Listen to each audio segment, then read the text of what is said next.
और नज़दीकी लोग हैं। संतोष कुशवाहा एक नाकाम जनप्रतिनिधि साबित हुए हैं। दरअसल बीते 10 वर्षों तक उन्होंने कभी भी जनता के बीच जाने का काम नहीं किया, केवल ठेकेदारी किया। आप देखे हैं कि पूरे ज़िले में जितने आरडब्ल्यूडी में वर्क हैं, आरसीडी में वर्क हैं, लगभग आधे से अधिक इनके कंपनी के द्वारा काम किया गया। और जो भी माने जिम्मेवारी है उनको। नमस्कार, टीवी 24 एक्सप्रेस में आपका स्वागत है। मैं हूं आपके साथ दीप्ति। आइए शुरुआत करते हैं खास खबर के साथ। इसलिए कर रहा हूं कि जैसा आप लोग सभी जानते हैं कि मुझे मेरी पार्टी जेडीयू से 6 वर्षों के लिए पार्टी विरोधी गतिविधि के लिए निकाला गया है, निलंबित कर दिया गया है। पार्टी का अनुशासित सिपाही होने के कारण तत्काल मैं पार्टी के इस निर्णय का स्वागत करता हूं, स्वीकार करता हूं। लेकिन मैं नेता, मेरे अभिभावक माननीय मुख्यमंत्री श्री नीतीश कुमार जी को मैं मानता हूं, इसलिए मैं पर्दे के पीछे के सच और साजिश को उनके सामने रखूंगा और उनका जो भी निर्णय होगा वो मुझे मान्य होगा। मुझे दुख इस बात की है कि जिस पार्टी के लिए मैंने 10 वर्षों तक खून पसीना दिन रात एक कर दिया, उस पार्टी ने मुझे एक बार भी अपना पक्ष मुझे रखने का मौका नहीं दिया। ये पार्टी के आंतरिक लोकतंत्र की हत्या है। मेरा सीधा आरोप पूरी साजिश के पीछे लोकसभा के प्रत्याशी श्री संतोष कुशवाहा जी पर हैं। वो इसके लिए जिम्मेवार हैं, जिन्होंने अपनी हार का ठिकरा मेरे माथा पर फोड़ने का काम किया है, जबकि वो अपनी हार के जिम्मेवार खुद हैं और उनके खुद के शुभचिंतक और नज़दीकी लोग हैं। संतोष कुशवाहा एक नाकाम जनप्रतिनिधि साबित हुए हैं। दरअसल बीते 10 वर्षों तक उन्होंने कभी भी जनता के बीच जाने का काम नहीं किया, केवल ठेकेदारी किया। आप देखे हैं कि पूरे ज़िले में जितने आरडब्ल्यूडी में वर्क हैं, आरसीडी में वर्क हैं, लगभग आधे से अधिक इनके कंपनी के द्वारा काम किया गया। और जो भी माने जिम्मेवारी है उनको, वो जो जनता के बीच नहीं जाने का काम किया, उनकी एंटी इनकम्बेंसी है। उनकी एंटी इनकम्बेंसी उन्हें माने उनको जो हराने का काम किया है, उनके करीबी और जो खास लोग थे उनकी भूमिका उसमें है। लेकिन मुझे इसमें बलि का बकरा बनाने का काम किया गया है। इसके लिए वो खुद उनके शुभचिंतक और वो जिम्मेदार हैं। संतोष कुशवाहा की हार कोई जेडीयू प्रत्याशी, जेडीयू का हार नहीं है। ये पार्टी प्रत्याशी का जो हार हुआ है पूर्णिया में, ये खुद व्यक्तिगत संतोष कुशवाहा की हार इसको मानिए।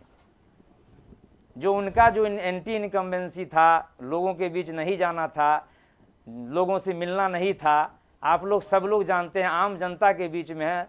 हम लोग कई बार जा कर के जो शीर्ष नेतृत्व है में जो लोग हैं उन लोगों को हम लोगों ने कई बार कहा भी, लेकिन माने इस पे कोई नहीं सुनवाई किया गया। और उनकी जो हार हुई वो उनका व्यक्तिगत हार है। मैं नामांकन के समय से लेकर चुनाव तक संतोष कुशवाहा के पक्ष में लगातार काम करता रहा। इसके गवाह पूर्णिया की जनता एवं माननीय मंत्री श्री विजय चौधरी जी, श्री अशोक चौधरी जी, श्री श्रवण कुमार जी हैं। जो श्रवण कुमार जी के साथ हमने लगातार 2 दिनों तक रुपौली विधानसभा का सघन दौरा भी किया। यहाँ तक कि संतोष कुशवाहा के रोड शो के दौरान उनके चुनाव रथ पर भी सवार रहा। बीच के दिनों में कुछ निजी काम से मैंने देहरादून चला गया। फिर देहरादून से आने के 2 दिन पहले, चुनाव के पहले आकर के मैं चुनाव प्रचार में लग गया। चुनाव के दौरान संतोष कुशवाहा द्वारा लगातार मेरा माने उपेक्षा और अपमानित करने का काम किया गया चुनाव के दौरान ही। बावजूद मैं उनके पक्ष में प्रचार करता रहा। माननीय प्रधानमंत्री श्री नरेंद्र मोदी की सभा में मेरी धर्मपत्नी महापौर श्रीमती विभा कुमारी जी के द्वारा संबोधन में श्री संतोष कुशवाहा जी को जिताने का आग्रह करती रहीं। पूरा शहर जानता है, पूरा शहर जानता है कि महापौर का जो चुनाव, जो अविश्वास, जो पूरा शहर जानता है, महापौर श्रीमती विभा कुमारी जी जब अविश्वास प्रस्ताव लगा के उनको हटाया गया था तो उसमें श्री संतोष कुशवाहा जी का अहम रोल था, अहम भूमिका थी। और 2022 में फिर से जब महापौर विभा कुमारी जब चुनाव लड़ रही थी, हमारी धर्मपत्नी, तो इन लोगों के द्वारा, इनके पूरे परिवार के द्वारा, इनके पूरे शुभचिंतक के द्वारा पूरी ताकत से खुलेआम विरोध किया, ये पूरा शहर जानता है। लेकिन वो हराने का प्रयास किया, लेकिन वो अपने हराने में वो सफल नहीं हो पाए, वो सफल नहीं हो पाए। वो ये संतोष कुशवाहा का इतिहास रहा है कि वो जब जब किसी को हराने का प्रयास करते हैं वो प्रत्याशी की जीत होती है, वो जिनको भी जिताने का प्रयास करते हैं उनकी हार होती है। ये उनका पूरा इतिहास है, आप देख लीजिए।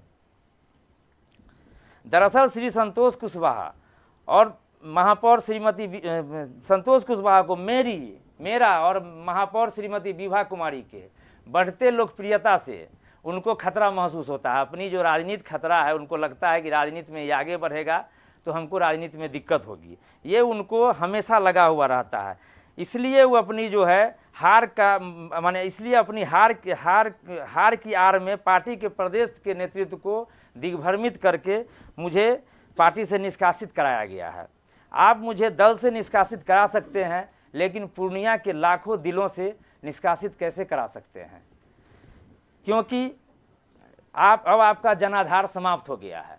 अब संतोष कुशवाहा जी का कोई जनाधार नहीं है। अब इसी तरह से वो साजिश करते रहते हैं और चाहते हैं कि जो लोगों के दिलों में हम लोग बसे हुए हैं उसको किसी तरह से अपमानित करके, दिग्भ्रमित करके, पार्टी को माने करके, और इनको किसी प्रकार से हम लोगों को कैसे क्षति पहुँचे ये लगे हुए रहते हैं।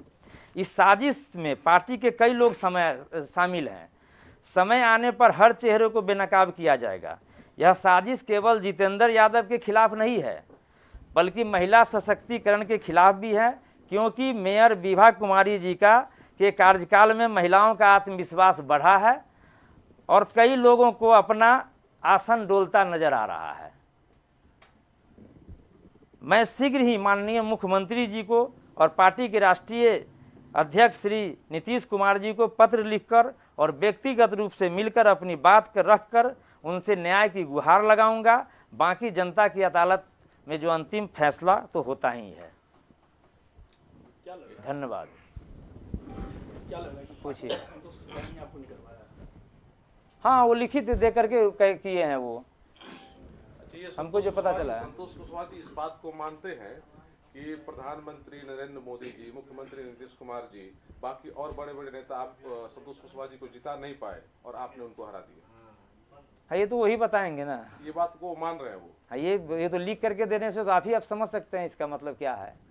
और मेरी इतनी बड़ी हस्ती हो गई कि सारे लोग माने सब लोग चाह रहे थे जिता दे और हमने उनको हरा दिया, तो इतना बड़ा तो हमारा हस्ती नहीं है। आगे की रणनीति क्या है आपकी? हम माननीय मुख्यमंत्री जी से मिल करके अपनी बात को रखेंगे, फिर जो उनका निर्णय होगा मुझे मान होगा। आगामी विधानसभा चुनाव भी है, तो क्या किसी दल को ज्वाइन करेंगे या नहीं, पहले तो हम पार्टी के शीर्ष नेतृत्व जो हमारे आदर्श हैं माननीय मुख्यमंत्री नीतीश कुमार जी, मैं उनको सारी बातों से अवगत कराऊंगा कि इस साजिश के पीछे इनकी क्या माने ये हार का ठिकरा मेरे माथा पे फोड़ना चाह रहे हैं। पूरा शहर जानता है कि इनकी जब जब कोई रैली हुई है, कभी नॉमिनेशन हुआ उसमें हमने जाने का काम किया, जुलूस निकला उसमें जाने का काम किया, जहाँ भी जो मंत्री जी या माननीय मंत्री जी लोग आए जब जहाँ बुलाए वहाँ गए। लेकिन इनको अपना तो ये 10 वर्षों में जो ठेकेदारी आप देख लीजिएगा, सांसद फंड से जितना काम हुआ है इनके 15 रिश्तेदारों के द्वारा किया गया है। आप भी उठा लीजिए ना, ये तो प्रूफ है कि मात्र तो ये केवल ठेकेदारी 10 साल तक की है, जनता के बीच रहे नहीं। ये तो आप इतना वोट कम वोटों से आप ये एनडीए का वोट है जो पार्टी और माननीय प्रधानमंत्री, माननीय मुख्यमंत्री जी और पूरे पार्टी के लोग लगे, तो इतना आप देख रहे हैं कि थोड़ी सा वोट बने इनका इनकम्बेंसी के कारण ये व्यक्तिगत रूप से इनकी हार हुई है, न तो सवाल ही नहीं उठता है कि एनडीए यहाँ हारती। क्या लगता है ये निष्कासन हुआ है, हाँ आप देख लीजिए। ये निष्कासन जो हुआ है मुख्यमंत्री के संज्ञान से हुआ है या फिर उनको इसकी सही जानकारी नहीं दी गई और प्रदेश स्तर से हुई? नहीं, ये प्रदेश स्तर से हुई है। प्रदेश को भी दिग्भ्रमित करके किया गया है। हमारे कई माननीय मंत्री जी सबसे भी बात हुई, उन लोगों ने भी बताया कि ये गलत हुआ है, हम लोगों के जानकारी में नहीं है।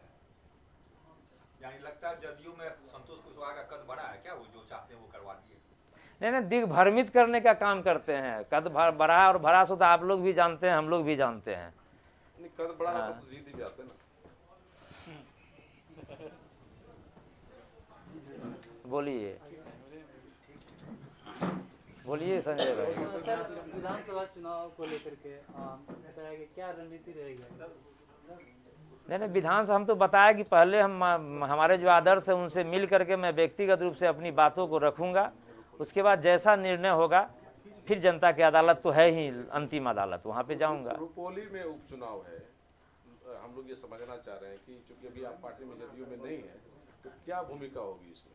नहीं, पहले हम अभी मिलेंगे माननीय मुख्यमंत्री जी से, माने बहुत जल्दी हम समय मांगे हैं। समय जैसे मिलता है हम पहले मिल करके अपनी बात रखते हैं, उसके बाद निर्णय लिया जाएगा। उसके बाद ही कुछ नहीं होगा।